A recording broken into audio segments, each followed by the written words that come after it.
ఏపీలోని కూటమి ప్రభుత్వం మరో ఎన్నికల హామీని నెరవేర్చింది. చెప్పిన మాట ప్రకారమే రాష్ట్రంలో ఎస్సీ వర్గీకరణను అమలులోకి తెచ్చింది.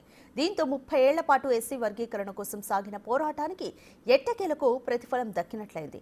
అధికారికంగా ఎస్సీ వర్గీకరణ ఆర్డినెన్స్ 2025కి సంబంధించిన గెజెట్ నోటిఫికేషన్ను న్యాయశాఖ కార్యదర్శి ప్రతిభాదేవి విడుదల చేశారు.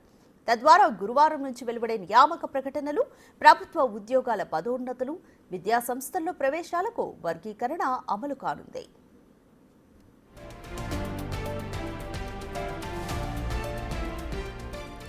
ఎస్సీ వర్గీకరణ అమలు అధ్యయనానికి విశ్రాంత ఐఏఎస్ రాజీవ్ రంజన్ మిశ్రావ్ నేతృత్వంలో ఏకసభ్య కమిషన్ను నియమించింది సర్కార్.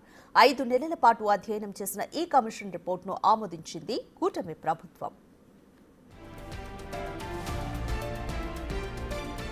రాష్ట్రంలోని షెడ్యూల్డ్ కులాలన్నింటికీ విద్యా, ఉద్యోగాల్లో సమాన, న్యాయమైన అవకాశాలు కల్పించడమే లక్ష్యంగా మొత్తం 15% రిజర్వేషన్లను 3 భాగాలుగా ఏకసభ్య కమిషన్ విభజించింది. గ్రూప్ 1 కింద 12 కులాలను చేర్చి 1% రిజర్వేషన్, గ్రూప్ 2 కింద 18 కులాలను చేర్చి 6.5%, గ్రూప్ 3 కింద 29 కులాలను చేర్చి 7.5% రిజర్వేషన్ను కేటాయించింది.